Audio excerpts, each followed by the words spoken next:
Thank you. 1 year ago, I introduced my father when he declared his candidacy. In his own way and through his own sheer force of will, he sacrificed greatly to enter the political arena as an outsider, and he prevailed against a field of 16 very talented competitors. For more than a year, Donald Trump has been the people's champion, and tonight, he is the people's nominee.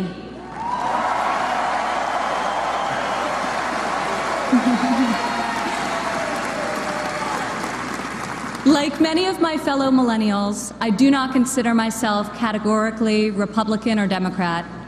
More than party affiliation, I vote based on what I believe is right for my family and for my country. Sometimes it's a tough choice. That is not the case this time. As the proud daughter of your nominee, I am here to tell you that this is the moment, and Donald Trump is the person to make America great again.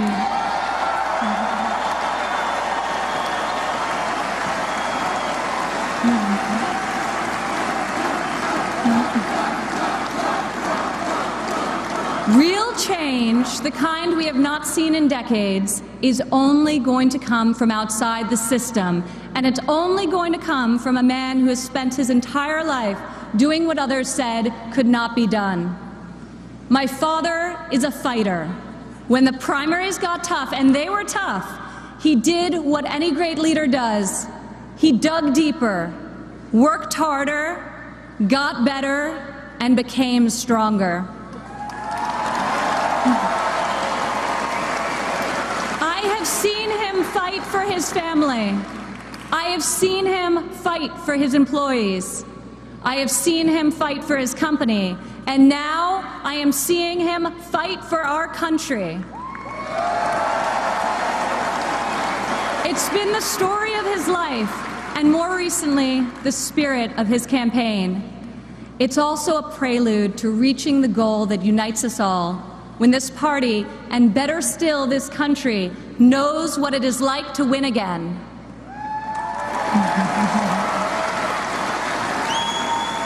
If it's possible to be famous and yet not really well known, that describes the father who raised me. In the same office in Trump Tower, where we now work together, I remember playing on the floor by my father's desk, constructing miniature buildings with Legos and erector sets, while he did the same with concrete, steel, and glass. My father taught my siblings and me the importance of positive values and a strong ethical compass. He showed us how to be resilient, how to deal with challenges, and how to strive for excellence in all that we do. He taught us that there is nothing we cannot accomplish if we marry vision and passion with an enduring work ethic.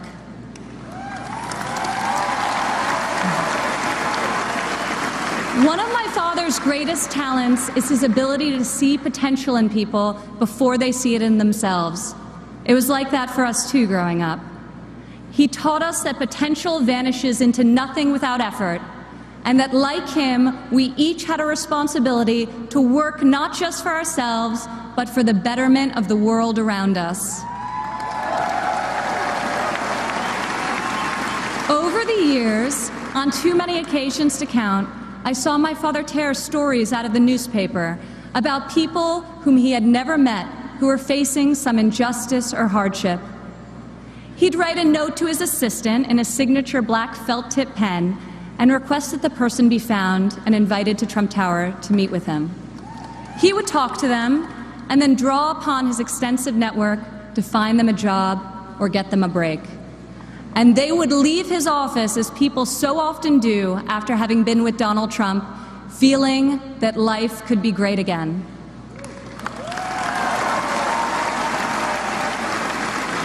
Throughout my entire life, I have witnessed his empathy and generosity towards others, especially those who are suffering.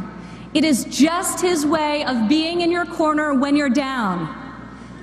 My father not only has the strength and ability necessary to be our next president, but also the kindness and compassion that will enable him to be the leader that this country needs.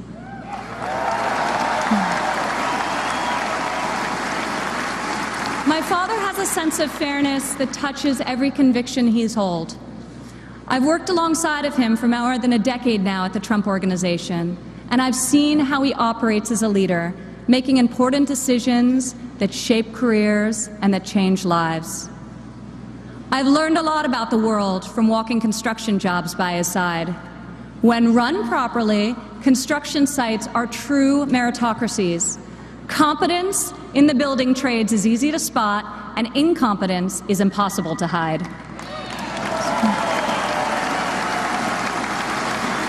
These sites are also incredible melting pots, gathering people from all walks of life and uniting them to work towards a single mission. There have always been men of all background and ethnicities on my father's job sites, and long before it was commonplace, you also saw women. My father values talent.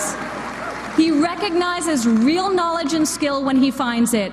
He is colorblind and gender neutral. He hires the best person for the job, period. Words and promises, no matter how visionary they sound, will only get you so far. In our business, you're not a builder unless you've got a building to show for it. Or in my father's case, city skylines.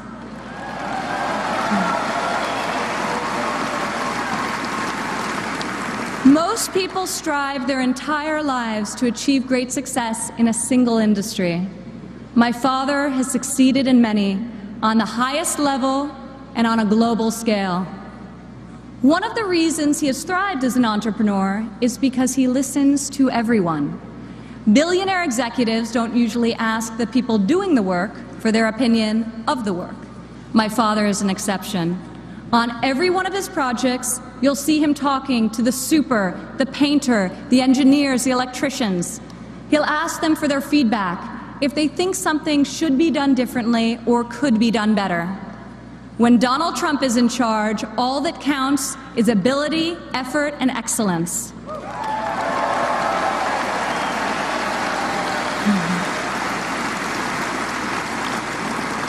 This has long been the philosophy at the Trump Organization.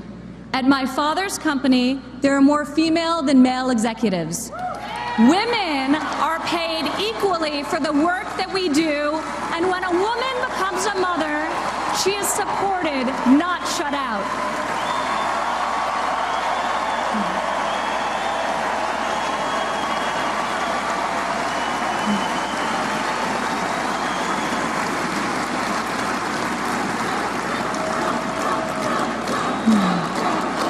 Women represent 46% of the total U.S. labor force, and 40% of American households have female primary breadwinners. In 2014, women made 83 cents for every dollar earned by a man.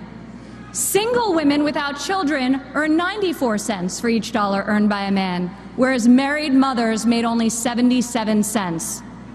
As researchers have noted, gender is no longer the factor creating the greatest wage discrepancy in this country. Motherhood is. As president, my father will change the labor laws that were put in place at a time when women were not a significant portion of the workforce. And he will focus on making quality childcare affordable and accessible for all.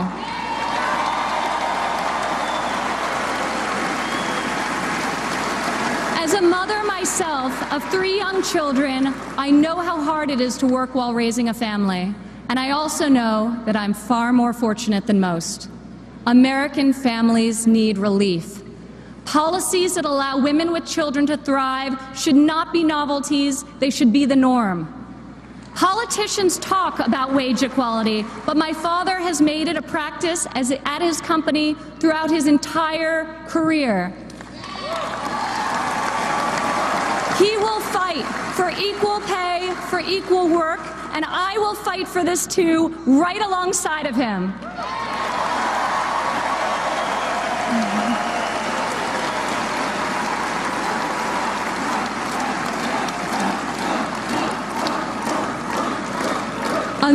Americans today need an economy that permits people to rise again. A Trump presidency will turn the economy around and restore the great American tradition of giving each new generation hope for brighter opportunities than those of the generation that came before. In Donald Trump, you have a candidate who knows the difference between wanting something done and making it happen. When my father says that he will build a tower, keep an eye on the skyline. Floor by floor, a soaring structure will appear, usually record-setting in its height and iconic in its design. Real people are hired to do real work. Vision becomes reality. When my father says that he will make America great again, he will deliver.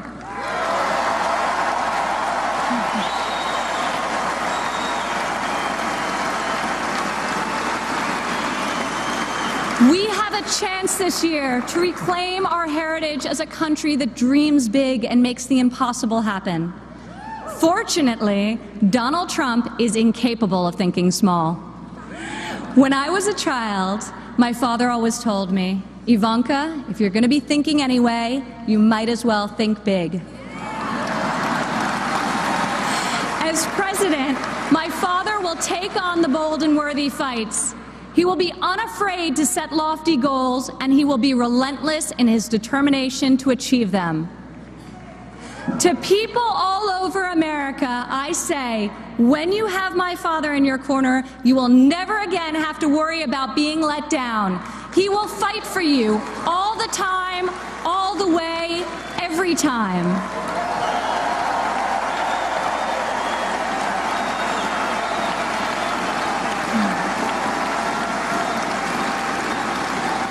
Maybe it's the developer in him, but Donald Trump cannot stand to see empty main streets and boarded-up factories. He can't bear the injustice of college graduates who are crippled by student debt and mothers who can't afford the cost of the child care required to return to work to better the lives of their families. Other politicians see these hardships, see the unfairness of it all, and they say, I feel for you. Only my father will say, I'll fight for you.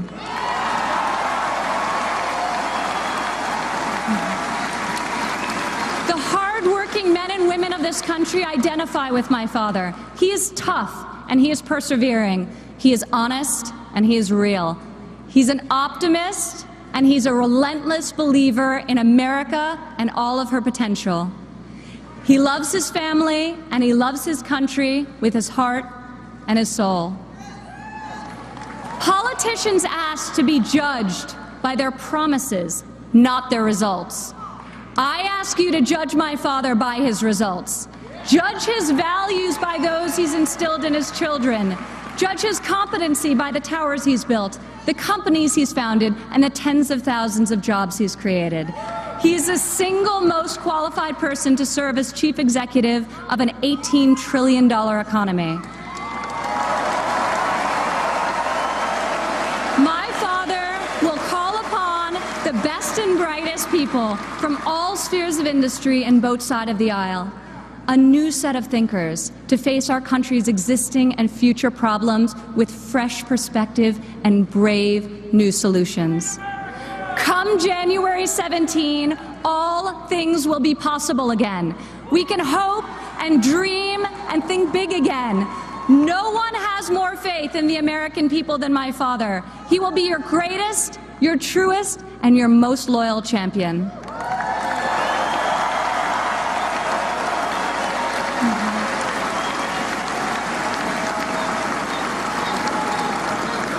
This is the fighter, the doer that you have chosen as your nominee.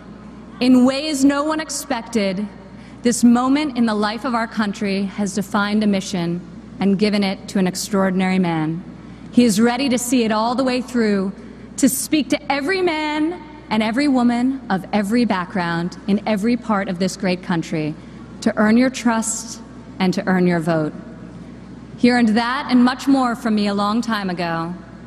I have loved and respected him my entire life, and I could not be more proud tonight to present to you and to all of America my father, and our next president, Donald J.